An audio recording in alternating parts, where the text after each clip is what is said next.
നടനും കണ്ണൂർ സ്ക്വാഡ് സിനിമയുടെ സ്റ്റണ്ട് ഡയറക്ടറുമായ ജോളി ബാസ്റ്റൻ അന്തരിച്ചു. ഇന്നലെ വൈകിട്ട് നെഞ്ചുവേദന ഉണ്ടായതിനെ തുടർന്ന് ജോളി ബാസ്റ്റനെ ആലപ്പുഴ വണ്ടാനം മെഡിക്കൽ കോളേജ് ആശുപത്രിയിൽ പ്രവേശിപ്പിച്ചെങ്കിലും മരണം സംഭവിക്കുകയായിരുന്നു. ക്രിസ്തുമസ് പ്രമാണിച്ച് ബാംഗ്ലൂരിൽ നിന്നും തന്റെ കുടുംബവുമായി ആലപ്പുഴയിൽ ബന്ധുക്കളെ സന്ദർശിക്കാൻ എത്തിയതായിരുന്നു. സംസ്കാര ചടങ്ങുകൾ വെള്ളിയാഴ്ച ബാംഗ്ലൂരിലായിരിക്കും.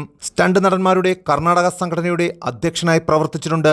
Kammattipadam, masterpiece, Angamaly diaries, operation Java, Thankam, എന്നാൽ താൻ കേസുകൊട് തുടങ്ങിയ ചിത്രങ്ങളിലും ഫൈറ്റ് മാസ്റ്ററായിരുന്നു. ജോളി ബാസ്റ്റൻ ലൈസൻസ് എന്ന ചിത്രത്തിൽ വില്ലൻ വേഷത്തിൽ എത്തിയിരുന്നു. തമിഴ്, തെലുങ്ക്, ഹിന്ദി, പഞ്ചാബി സിനിമകളിലും ജോളി ബാസ്റ്റൻ കുറേക്കാലം സ്റ്റണ്ട് ഡയറക്ടറായി പ്രവർത്തിച്ചിട്ടുണ്ട്. കന്നഡയിൽ നികാഗി കാടിരുവേ എന്ന ചിത്രം സംവിധാനം ചെയ്തു. തമിഴിൽ ലോക്ക്ഡൌൺ എന്നൊരു ചിത്രവും ജോളി ബാസ്റ്റിൻ്റെതായുണ്ട്. ബൈക്ക് സ്റ്റണ്ടിലൂടെയാണ് ജോളി സിനിമയിലെത്തുന്നത്. കന്നഡയിലെ പ്രമുഖ നടൻ രവിചന്ദ്രന്റെ സിനിമകളിൽ ബൈക്ക് സ്റ്റണ്ടുകളിൽ ജോളി ബാസ്റ്റൻ ബോഡി ഡബിൾ ചെയ്യാറുണ്ട്.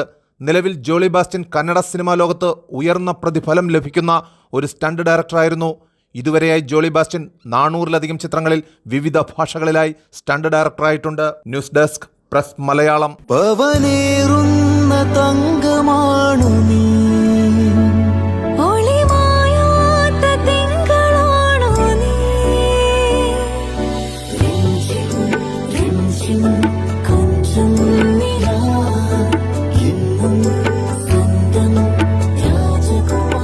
Be a Rajakumari.